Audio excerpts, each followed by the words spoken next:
Ta parole est une lampe à mes pieds, une lumière sur mon sentier. Psaume 119, verset 105. La méditation.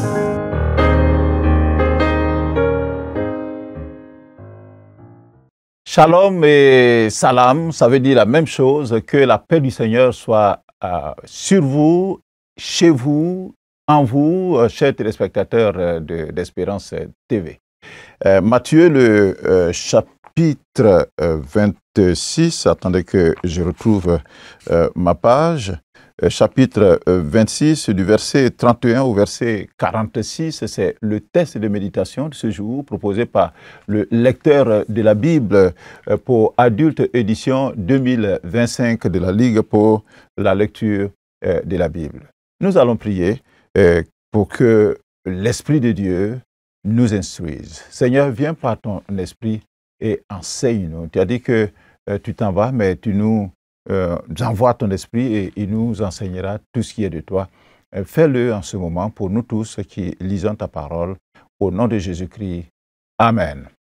Alors, 3 questions nous sont soumises, donc sinon proposées, pour nous aider à réfléchir. La question numéro 2, est-ce que ce passage m'apprend quelque chose sur Dieu le Père, Dieu le Fils et Dieu le Saint-Esprit? Question numéro 3, y a-t-il un exemple à suivre ou à ne pas suivre? Et puis la question numéro 7, quelle vérité Dieu me révèle-t-il? Mais comme d'habitude, essayons de nous mettre dans le contexte de ce que nous allons lire. Nous sommes à 2 jours de la Pâque et au verset 2 de Matthieu, le chapitre 26, Jésus annonce une fois de plus à ses disciples que lui, Jésus, le Fils de l'homme, sera livré pour être crucifié. Alors, pendant qu'il leur donnait cette information, le verset 3 de Matthieu chapitre 26 nous rapporte que les principaux sacrificateurs et les anciens du peuple ils se réunirent dans la cour du souverain sacrificateur appelé Caïphe. Et ils délibérèrent sur les moyens d'arrêter Jésus par ruse et de le faire mourir avant la fête de Pâques. Pour cette Pâques, Jésus fait organiser le repas avec ses disciples chez un hôte anonyme, étant donné qu'on n'a jamais donné son nom. À cette occasion, il institue la scène, ce que nous appelons aujourd'hui la Sainte Seine, un repas dans le repas, constitué de pain et de vin qui représentent respectivement son corps qui sera meurtri à la croix et son sang, le sang de l'alliance qui est répandu pour la rémission des péchés. Mais entre-temps, Judas Iscariote, l'un des 12 disciples, lui, il est allé proposer ses services aux principaux sacrificateurs contre le paiement de 30 pièces d'argent afin de leur livrer, dès qu'il trouverait une occasion favorable, de leur livrer Jésus. Le repas que le Seigneur a organisé dans cette maison de ce personnage anonyme s'est terminé par le chant de cantiques. Ensuite, cette même nuit, tous les disciples de Jésus, à l'exception de Judas qui était déjà sorti de la salle du dîner, et tous se rendirent donc à la montagne des Oliviers. Le titre que le lecteur donne à notre passage, que nous allons lire maintenant, c'est « Jésus, une occasion de chute ». Nous prenons le texte, Matthieu chapitre 26, à partir du verset 31. Je fais la lecture avec vous, chers téléspectateurs, dans la version Louis II. Alors Jésus leur dit, « Je serai pour vous tous cette nuit une occasion de chute, car il est écrit, je frapperai le berger et les brebis du troupeau seront dispersées. Mais après que je serai ressuscité, je vous précéderai en Galilée. » Verset 33, Pierre, prenant la parole, lui dit, « Quand tu serais pour tous une occasion de chute, tu ne le seras jamais. pour moi. Jésus lui dit, je te le dis en vérité, cette nuit même, avant que le coq chante, tu me renieras 3 fois. Pierre lui répondit, quand il me faudrait mourir avec toi, je ne te renierai pas. Et tous les disciples dirent la même chose. Là-dessus, Jésus alla avec eux dans un lieu appelé Gethsémane, et il dit aux disciples, asseyez-vous ici, pendant que je m'éloignerai pour prier. Verset 37. Il prit avec lui Pierre et les 2 fils de Zébédée, et il commença à éprouver de la tristesse et des angoisses. Il leur dit alors, mon âme est triste jusqu'à la mort. Restez ici et veillez avec moi. Puis, ayant fait quelques pas en avant, il se jeta sur sa face et pria ainsi. Mon Père, s'il est possible, que cette coupe s'éloigne de moi. Toutefois, non pas ce que je veux, mais ce que tu veux. Et il vint vers les disciples, qu'il trouva endormis, et il dit à Pierre, vous n'avez donc pu veiller 1 heure avec moi. Veillez et priez, afin que vous ne tombiez pas dans la tentation. L'esprit est bien disposé, mais la chair est faible. Il s'éloigna 1 seconde fois, et pria ainsi. Mon Père, s'il n'est pas possible que cette coupe s'éloigne sans que je la boive, que ta volonté soit faite. Il revint et les trouva encore endormis car leurs yeux étaient appesantis. Il les quitta et s'éloignant, il pria pour la 3e fois, répétant les mêmes paroles. Verset 45. Puis il alla vers ses disciples et leur dit, vous dormez maintenant et vous vous reposez. Voici l'heure est proche, et le Fils de l'homme est livré aux mains des pécheurs. Verset 46 enfin. Levez-vous, allons, voici, celui qui me livre s'approche.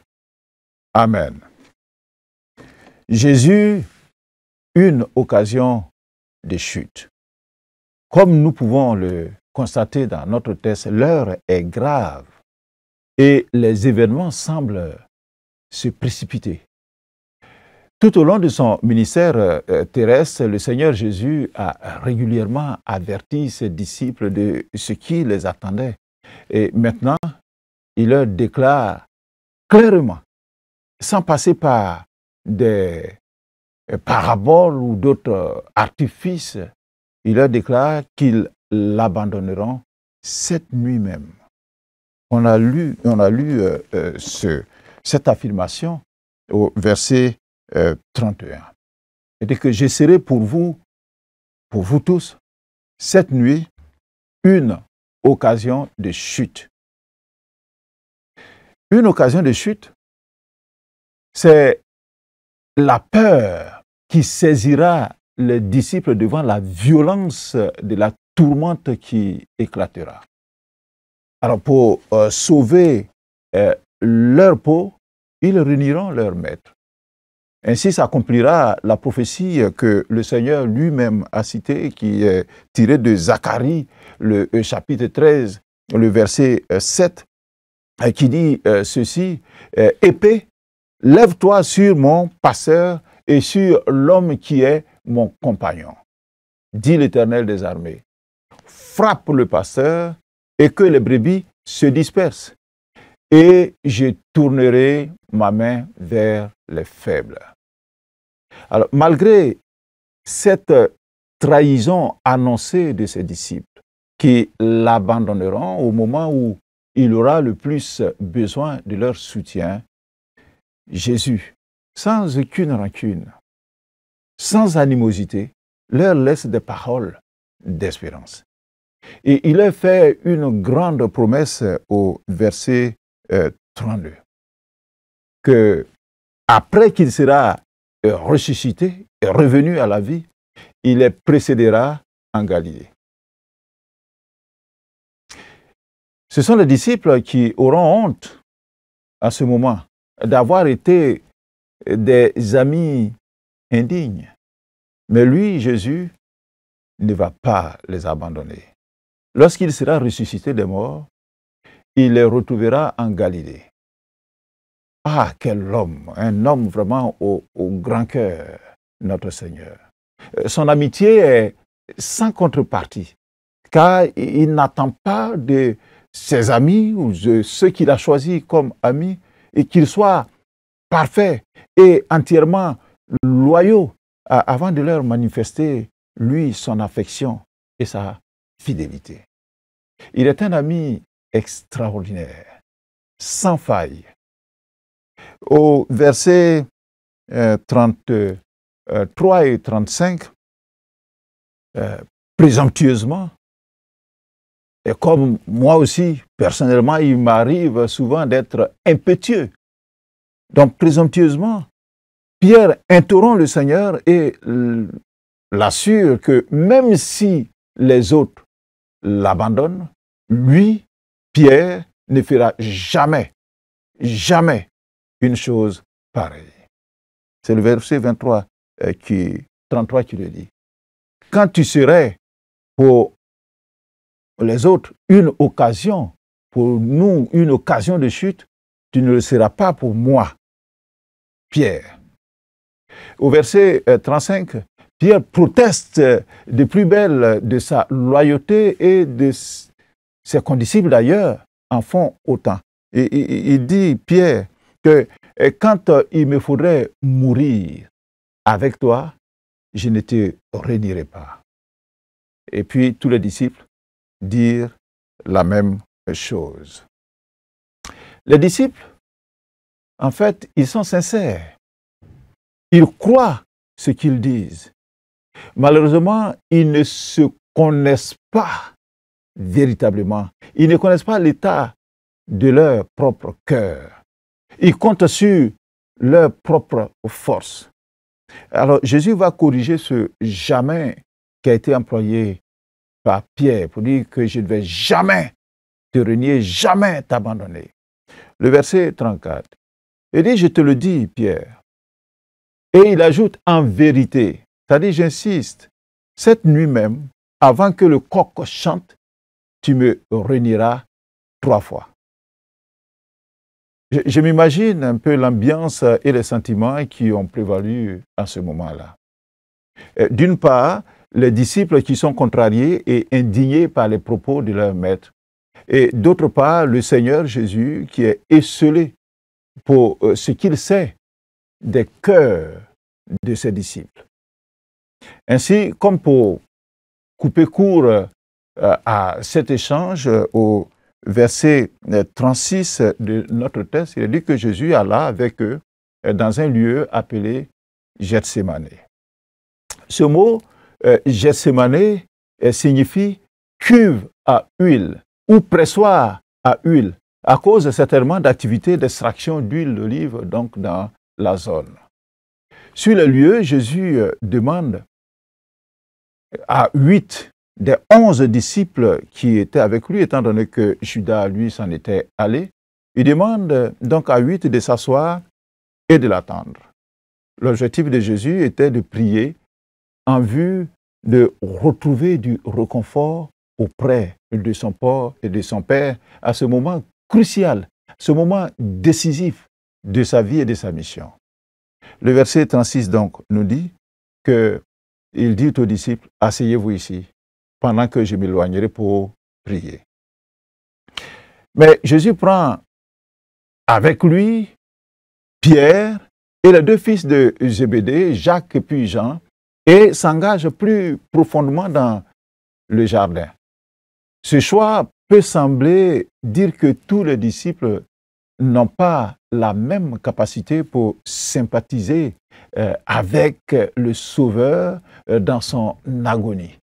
Rappelez-vous, ce sont les mêmes disciples, Pierre, Jacques et Jean, qui étaient avec lui sur la montagne où il fut transfiguré.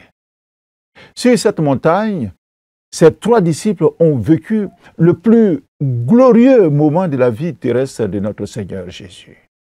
Ici, par contre, à Gethsémani, ils sont témoins des plus tristes, des plus angoissants moments vécus par le même Seigneur. Il leur déclare sans détour d'ailleurs au verset 38. Il dit que mon âme est triste jusqu'à la mort. Cela révèle sans doute la repulsion indicible qu'éprouve son âme sainte à la perspective de devenir le sacrifice offert pour notre péché. Nous qui sommes pécheurs, nous ne pouvons pas imaginer ce que fut pour lui Jésus, qui n'a jamais péché. Le fait de devenir péché comme nous. Et 2 Corinthiens, le chapitre 5, le verset 21, dit d'ailleurs qu'il est devenu péché pour que nous soyons sauvés par son action. Alors, malheureusement, Jésus porte en ce moment-là, tout seul, le poids de la tristesse et de l'angoisse qui l'étreignait. En effet, à 3 reprises, il a trouvé endormi ses 3 plus proches disciples qui étaient censés le soutenir en veillant dans la prière.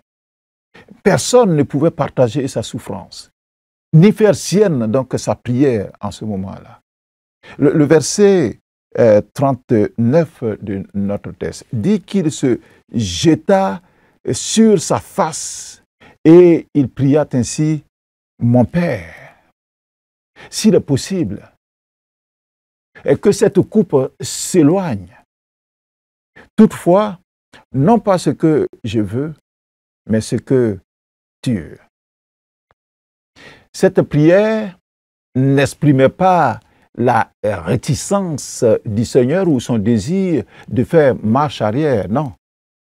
Souvenons-nous, en effet, de ces paroles dans le livre de Jean l'Évangile, selon Jean, le chapitre 12, le verset 27 au verset 28, où il a dit, je peux vous le citer, maintenant, mon âme est troublée. Mais que dirais-je? Père, délivre-moi de cette heure? Non. Mais c'est pour cela que je suis venu jusqu'à cette heure. Père, glorifie ton nom. Par conséquent, en priant pour que cette coupe s'éloigne de lui, il ne demandait pas à être délivré de la croix qu'il attendait, car la croix était précisément le but de sa venue sur la terre.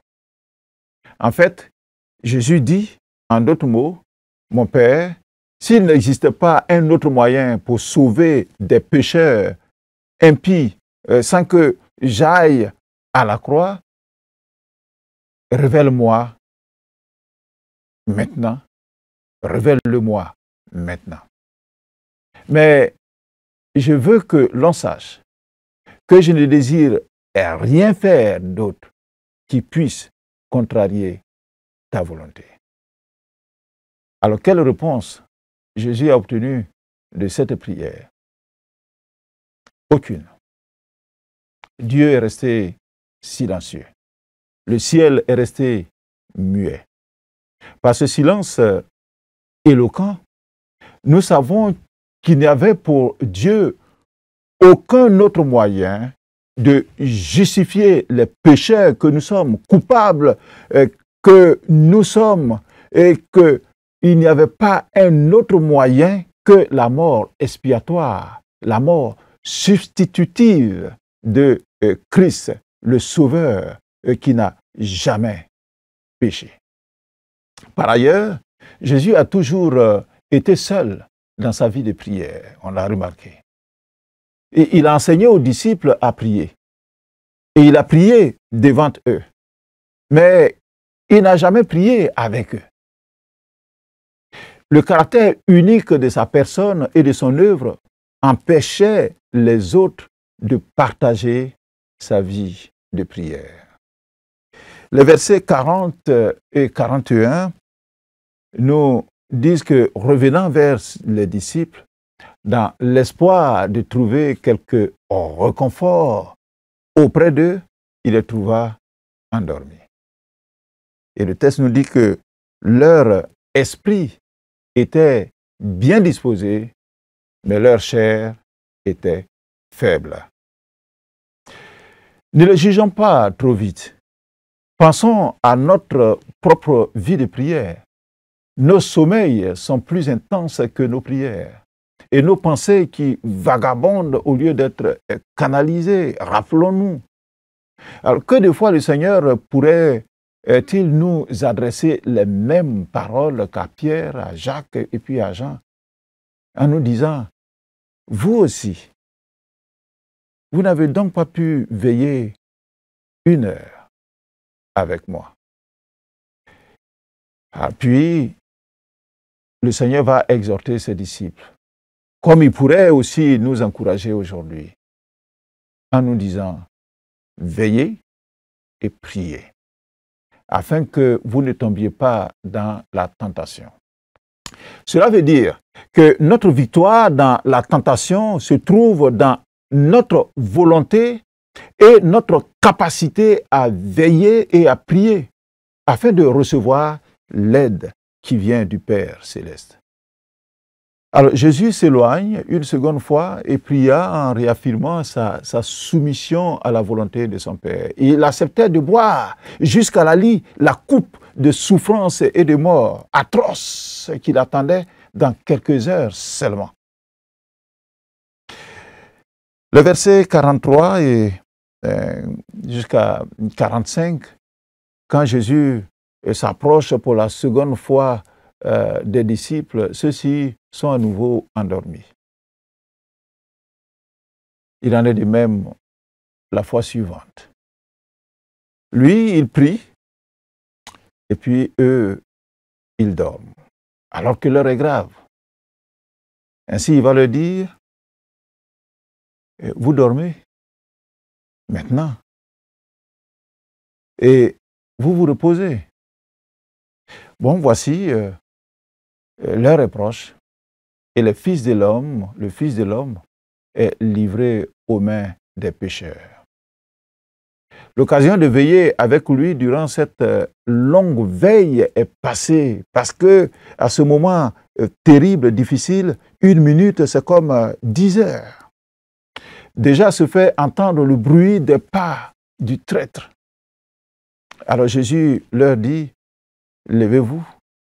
Alors, non pour battre en retraite, non pour fuir, mais pour aller affronter l'ennemi.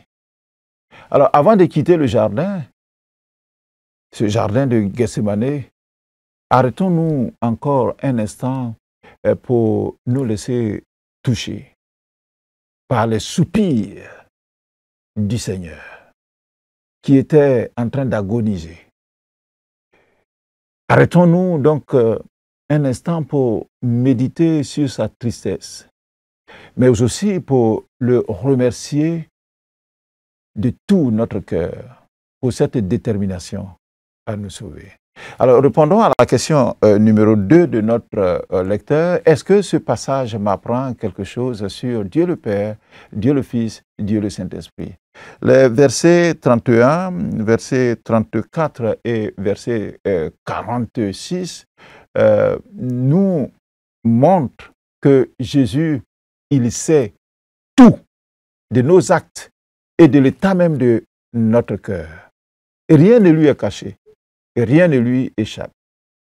Et le verset 39 nous dit que Jésus a été soumis à son Père jusqu'à la mort en acceptant la souffrance. Alors notre question numéro 3, y a-t-il un exemple à suivre ou à ne pas suivre? Il y a des exemples à ne pas suivre. Le premier exemple à ne pas suivre, c'est le taux d'assurance et de suffisance de Pierre et de ses camarades en leur propre capacité, en disant qu'ils ne réuniraient jamais le maître, même s'il faudrait mourir avec leur berger, quand il serait frappé. Que Christ, qui est notre force, soit notre vraie assurance dans toutes les circonstances de notre vie. Ne comptons pas sur nous-mêmes, mais recevons notre capacité, notre force de lui. Deuxième exemple à ne pas suivre, c'est le manque de vigilance des disciples qui n'ont pas su mener le combat spirituel avec leur maître Jésus. Ils n'ont pas pu prier 1 heure. Or, nous voyons que la victoire dans le monde invisible, dans le monde plutôt visible, se gagne d'abord dans l'invisible. C'est dans le combat spirituel et dans la prière que nous allons réussir nos combats dans le monde visible. L'exemple à suivre ici dans notre texte, c'est l'exemple de notre Seigneur Jésus. Sa détermination à aller jusqu'au bout de sa mission en obéissant à son Père en vue de mourir pour la rémission du péché de l'humanité. Alors, verset 7, quelle vérité Dieu me révèle-t-il? Jésus savait qu'il allait ressusciter, quand même, on lui donnerait la mort. Et c'est pour ça qu'il a dit à ses disciples qu'il les précéderait en Galilée. Notre Dieu, il sait tout. Notre Seigneur, il sait tout. Et il est maître des temps et des circonstances. Voilà, nous sommes à la fin de notre temps. Nous allons remercier le Seigneur pour ce temps de réflexion sur sa parole qui est riche. Ce texte, il est riche. Continuons la méditation après cette émission. Seigneur Jésus, merci pour le don de ta personne. Alors que tu es sans péché, tu as accepté de vivre des moments douloureux, angoissants, tristes, mais tu étais déterminé à aller jusqu'au bout pour notre salut. Tu as été fidèle dans l'expression de ton amour. Aide-moi, aide-nous aussi à te rester fidèles, à te rester loyaux dans toutes les situations qui pourraient survenir dans notre vie. Au nom de Jésus-Christ, Amen. Le commentaire du lecteur se trouve à la page 48 et visitez-le. Demain, comme j'ai l'habitude de dire, un autre jour, un autre test, une autre richesse, une autre bénédiction. Shalom chez vous. Ta parole est une lampe à mes pieds, une lumière sur mon sentier. Psaume 119, verset 105. La méditation.